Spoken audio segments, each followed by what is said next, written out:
Assalamualaikum at mga kaibigan, once again Abdurrahman sa Kilabon aka Rolly the Voice. At bibihira ko pong ginagawa na nagpa-part 2 ako mga kaibigan, because of a very special guest na tumbaring, halos karating pa lang. Halos ba yun? Tapos na nga kaming kumain ng onion. Mga kaibigan, eto muna, bibigyan ko ng magandang intro.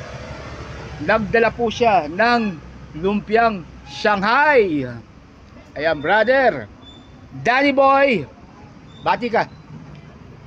Hi! Yan, mga fans mo. Dala ko yung lumpiang Shanghai. Oh, yeah. Tagal na kami hindi nakikita last year pa. Last year pa.